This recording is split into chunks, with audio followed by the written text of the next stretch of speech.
Ce programme vous est offert par Illico Cash.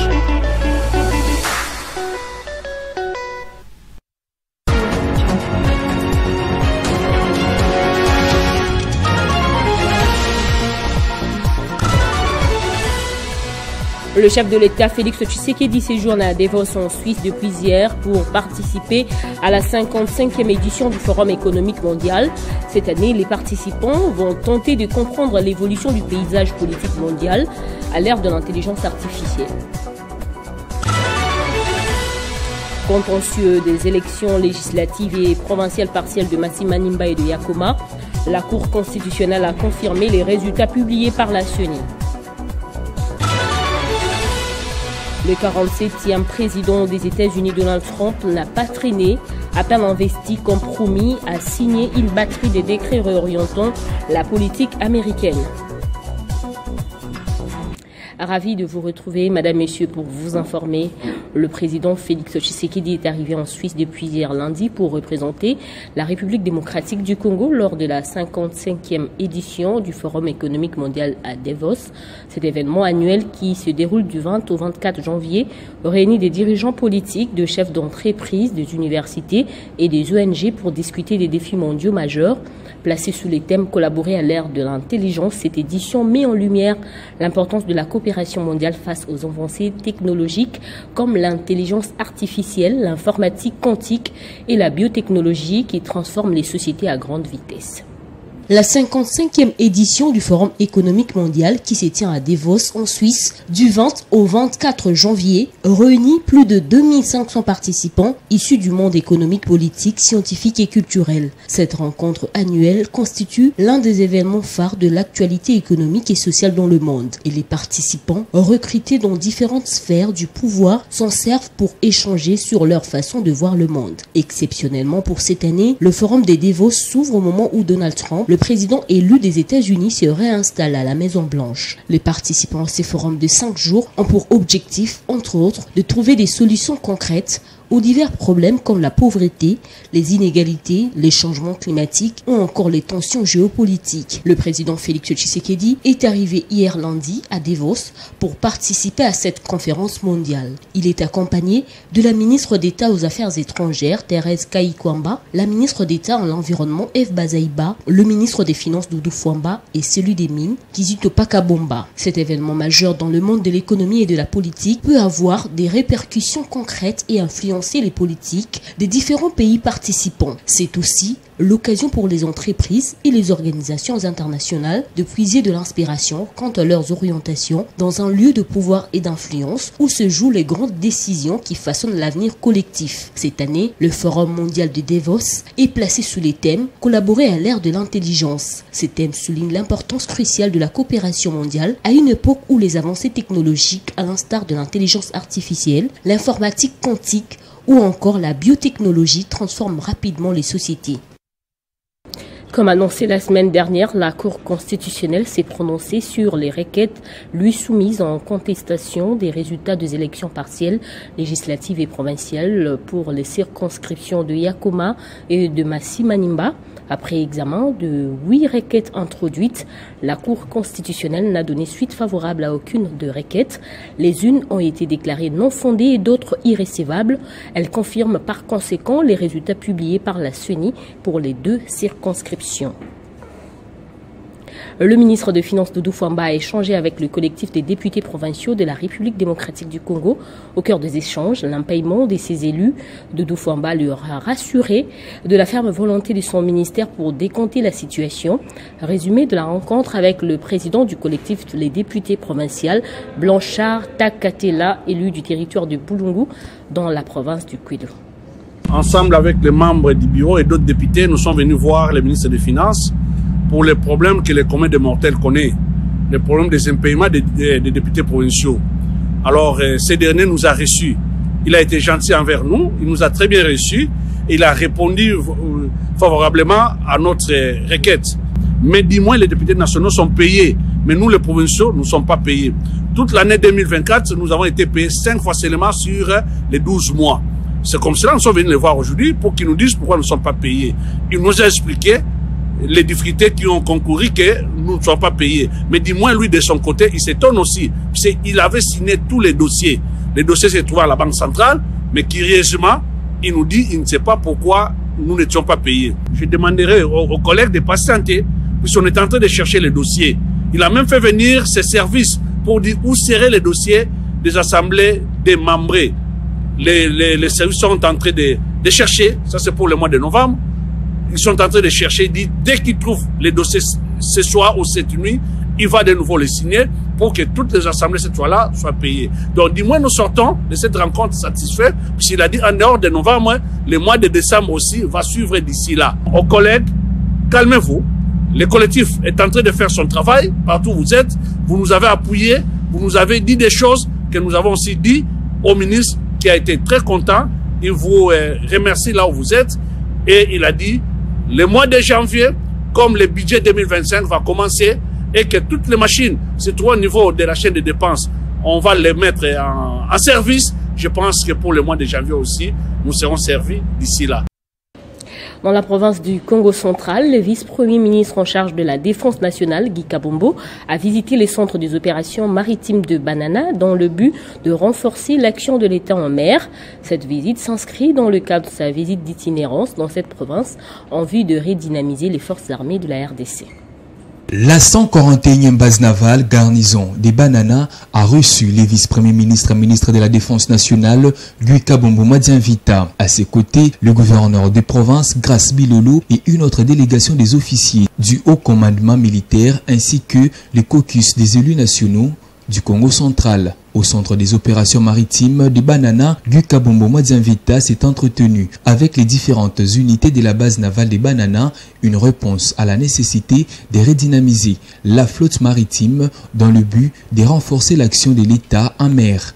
Les travaux de construction du port en eau profonde nécessitant la délocalisation de la base navale des Banana, les chefs de l'outil de la défense nationale a visité les travaux du site de Kindofula en construction qui abritera dans les tout prochains jours les différents services de la 141e base navale, entre autres l'école navale d'application et l'état de l'école de maintenance. Guy Kabombo Madianvita a aussi visité la frontière lacustre poreuse entre la cité côtière de Moanda en RDC et Soyo en Angola, aux abords de l'embouchure du fleuve Congo. Après la visite du centre médical opérationnel type A en bon père des familles, le vice-premier ministre en charge de la défense nationale s'est entretenu avec les épouses et dépendants de militaires qui lui ont présenté leurs doléances. Un message a été adressé à la première ministre Judith Souminois.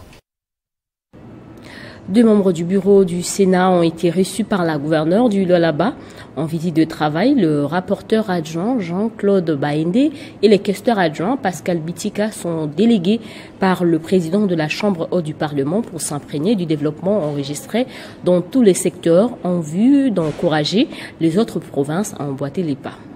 En mission officielle au Lualaba, les questeurs adjoints et les rapporteurs adjoints du Sénat ont été reçus en audience par la gouverneure de la province. Mandatés par le président de la Chambre haute du Parlement, ils sont venus se rendre compte de la transformation actuelle de la province cobaltifère sous l'impulsion du président de la République, Félix-Antoine Tshisekedi Tshilombo, a précisé Jean-Claude Boende. Accompagné du président de l'Assemblée provinciale, Jean-Marie Kasseya Chingambo, et quelques membres du gouvernement provincial, ils ont été conviés à la visite de l'hôtel du gouvernement provincial en passant par sa terrasse pour une vue panoramique des bâtiments jumelés du nouveau gouvernorat Lualabé à l'étape de finition. Très satisfait de ces réalisations, les rapporteurs adjoints Jean-Claude Boende a félicité le gouvernement Masuka. Par la suite, les 2 membres du bureau du Sénat ont visité l'échangeur routier d'Écologie à l'angle de la route nationale numéro 39 et la route de l'aéroport. L'ouvrage subit les derniers réglages, dont l'entretien de la pelouse avant l'inauguration dans quelques semaines. Les chantiers du nouvel aéroport international d'Écologie a également été visité. Ils ont inspecté la tour de contrôle.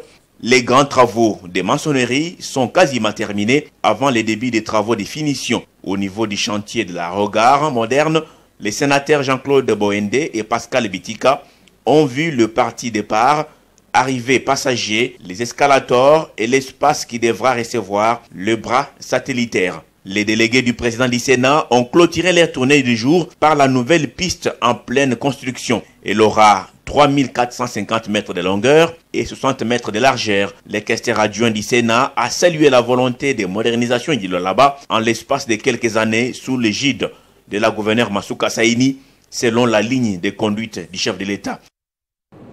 La présidente du Forum parlementaire de la Conférence internationale de région des Grands Lacs était en séjour en RDC pour une visite de courtoisie. Durant son séjour à Kinshasa, Nelly Bouté-Tété a échangé premièrement avec le vice-premier président de l'Assemblée nationale.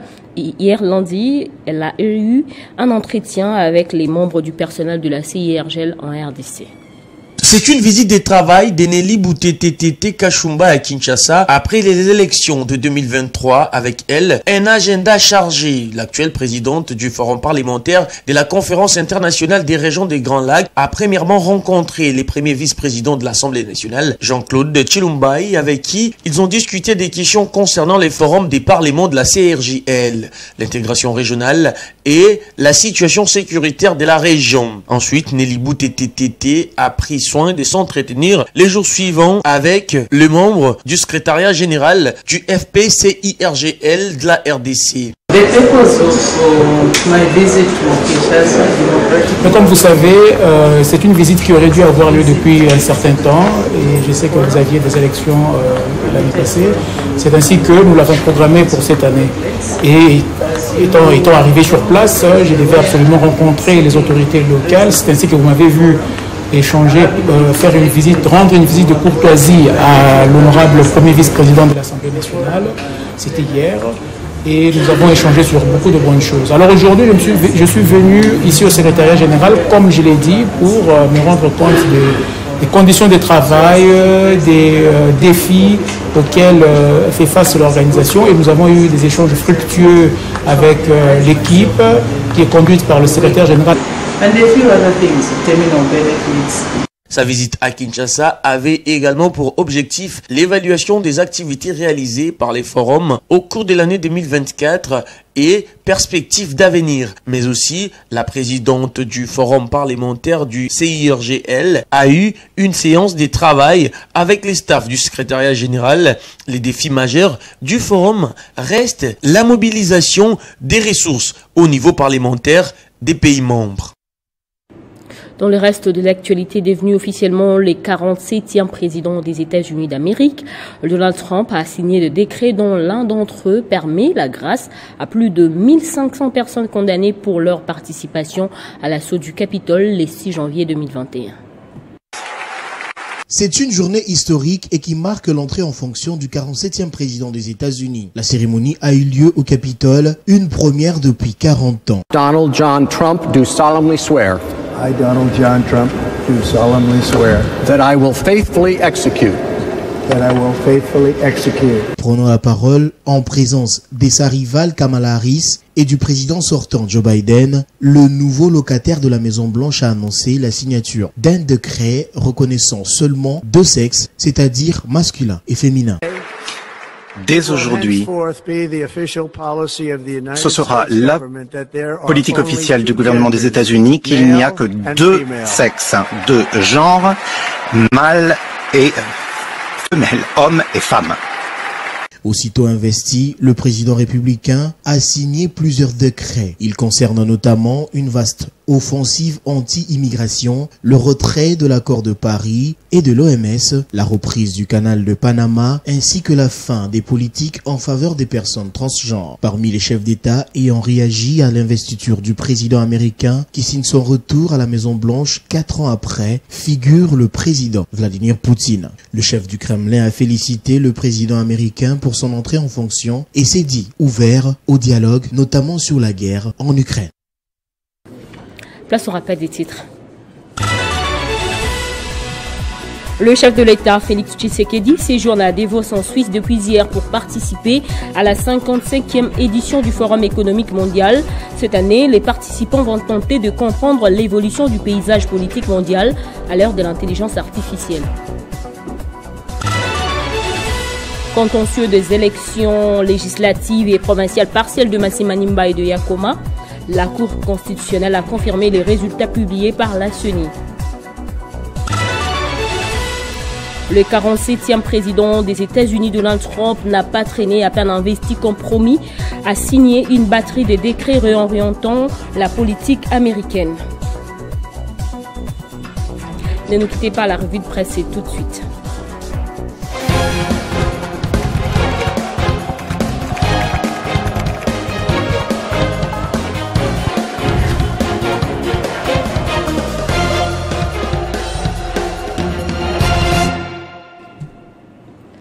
C'est avec Héritier Tambois que nous allons fêter les journaux parus ce mardi. Bonjour. Merci beaucoup, bonjour Bédrine et salutations respectueuses à toutes ces personnes qui nous suivent de partout. On ouvre avec ces sujets développés au cours du journal. Le président de la République, Félix Tshisekedi, participe à la 55e édition du Forum mondial économique de Davos. Eh bien, Bédrine, c'est un sujet à retrouver que nous retrouvons à la une de plusieurs journaux et sites d'information parus ce mardi, à l'exemple du site L'Observateur qui écrit Félix Tshisekedi, la voix de la RDC à Davos. Ce média précise que cette rencontre annuelle a réuni des dirigeants politiques, des chefs d'entreprise, des universitaires, des influenceurs et des organisations non gouvernementales pour échanger sur les principaux défis mondiaux. Selon l'Observateur Bédrine Kenge, le président Félix Tshisekedi va profiter de ces assises pour annoncer un vaste projet structurant de lutte contre le changement climatique et la préservation de la biodiversité en République démocratique du Congo. Abordant ce même sujet, Radio Okapi titre de son côté, Félix Tshisekedi participe à la 55e édition du Forum économique mondial à Davos. Le rédacteur de cet article de presse révèle que le participant à ces forums de 5 jours ont pour objectif, entre autres, de trouver des solutions concrètes et à divers problèmes comme la pauvreté, les inégalités, les changements climatiques ou encore les tensions géopolitiques. Cette année, le Forum économique mondial de Davos est placé sous le thème « Collaborer à l'ère de l'intelligence », souligne Radio Okapi. Revenons sur le même titre, mais avec un contenu assez différent. Bédrine, l'agence congolaise de presse note que 4 ministres sectoriels accompagnent le chef de l'État à cette rencontre annuelle. Et aux USA à peine investis, Donald Trump a limogé 4 hauts responsables de l'administration nommés par son prédécesseur Biden, et il annonce également son intention de quitter l'OMS. Tout à fait, Bédrine Kenge. On peut d'ailleurs lire à la une du site d'information Le Parisien: vous êtes viré, Donald Trump limoge 4 hauts responsables de l'administration nommés par Biden, son prédécesseur. Ce média révèle que de nombreuses institutions gouvernementales américaines se préparent à de grands bouleversements dans les jours à venir suite aux promesses de campagne de Donald Trump visant à réduire drastiquement les effectifs de la fonction publique. Pour le site d'information Le Parisien, le nouveau président américain a prévenu que plus de 1000 autres risquaient d'être également renvoyés. Au sujet des États-Unis d'Amérique, toujours Bédrine, le site 7 sur 7 renseigne en titrant « Trump s'engage à quitter l'OMS et offre un sursis à TikTok ». Le rédacteur de cet article de presse nous laisse lire dans les cœurs de son information qu'à peine de retour au pouvoir, le républicain n'a pas chômé en signant, bien sûr, comme annoncé, toute une série de décrets présidentiels portant notamment sur le retrait des États-Unis de l'OMS et des accords de Paris sur le climat, mais également sur l'amnistie des insurgés du Capitole ou encore sur les droits de douane et la restauration de l'application, soit du réseau social TikTok. Voilà qui va mettre fin à notre revue de presse de ce mardi, Bédrine Kenge. Merci Héritier Tambois pour cette sélection. Je vous en prie. Et c'est par ici que prend fin ce journal. Merci de votre fidélité.